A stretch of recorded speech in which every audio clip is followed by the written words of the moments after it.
न्यायालयाच्या निर्देशानंतर नियमांचं उल्लंघन केल्याप्रकरणी मनोज जरांगे पाटील यांना मुंबई पोलिसांनी नोटीस बजावलेली आहे।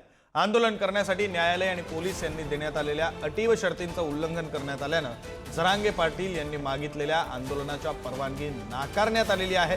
आझाद मैदान पोलिसांनी जरांगे पाटील यांच्या कोर कमिटीला नोटीस बजावून लवकरात लवकर आझाद मैदान रिकामं करण्याबाबत पत्रात म्हटलेलं आहे। तसंच पत्रामध्ये जरांगे पाटलांनी प्रसार माध्यमांवर केलेल्या वक्तव्याची पोलिसांनी दखल घेत त्याचा उल्लेखही नोटीसमध्ये केलेला आहे। या संदर्भातले अधिकचे तपशील आपले प्रतिनिधी धनंजय दळवी यांच्याकडून घेऊया। धनंजय,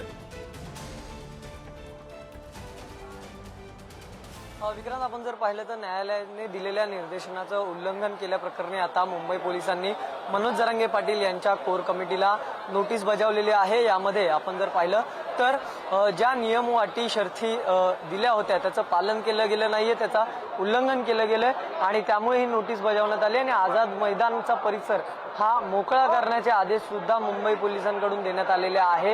ही नोटीस त्यांना बजावण्यात आलेली आपल्याला पाहायला मिळते। त्याची दखल जी आहे ती आता मुंबई पोलिसांनी घेतलेली आपल्याला पाहायला मिळते। दुसरीकडे आपण जर पाहिलं तर जी माध्यमां संदर्भातली जी वक्तव्य आहे त्याची दखल सुद्धा या नोटीसमध्ये आहे। त्यामुळे आता या सगळ्यावर मुंबई पोलिसांनी जी नोटीस बजावली आता त्याच्यावर मनोज जरांगे यांचं किंवा त्यांच्या कोर कमिटीचं नेमकं उत्तर काय येते हे पाहणं महत्त्वाचं आहे। त्याचबरोबर आज सुनावणी सुद्धा आहे, ती सुनावणीकडेही लक्ष असणार आहे, कारण की त्या सुनावणीमध्ये नेमकं काय होतंय हे सुद्धा पाहणं महत्त्वाचं असणार आहे। आणि त्यानंतर जे आंदोलन इथे सुरू आहे, जे उपोषण सुरू आहे आझाद मैदानात, ते थांबणार का की ते असंच सुरू राहणार हे सुद्धा पाहणं तितकंच महत्त्वाचं असणार आहे। विक्रांत, अगदी खरं आहे धनंजय, तुम्ही म्हणताय त्याप्रमाणे या सगळ्या गोष्टींकडे लक्ष असणारच आहे। मात्र आत्ताच्या क्षणाला तुमचं मनोज जरांगे पाटील यांच्या कोर टीम मधल्या कोणाशी काही बोलणं झालेलं आहे या नोटीस संदर्भात? या नोटीसला कशा प्रकारे उत्तर दिलं जाणार आहे या संदर्भात काही तपशील आहेत? कोणाशी बोलणं झालंय आपलं?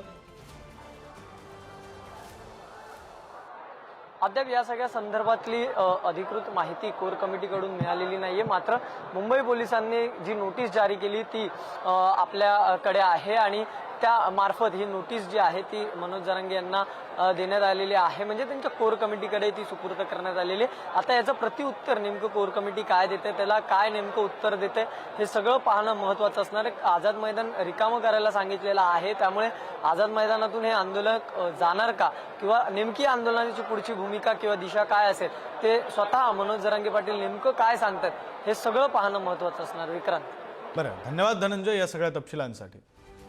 अतिशय महत्त्वाची बातमी आपण पाहतो, जरांगे पाटील यांनी मागितलेल्या आंदोलनाच्या परवानगी नाकारण्यात आलेली आहे। सोबतच आझाद मैदान लवकरात लवकर रिकामा करण्यासाठी सांगण्यात आलेलं आहे। पोलिसांकडून नोटीस मनोज जरांगे पाटील यांना बजावण्यात आलेली आहे।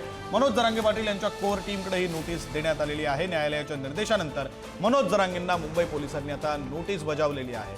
नियम अटी शर्तींचं पालन झालं नाही असं म्हणत पोलिसांनी आता आझाद मैदान लवकरात लवकर रिकामा करण्याचं या नोटीसमध्ये सांगितलेलं आहे। आता मनोज जरांगे पाटील किंवा त्यांच्या कोर टीमकडून या नोटीसबद्दल काय माहिती दिली जाते हे पाहणं महत्त्वाचं आहे।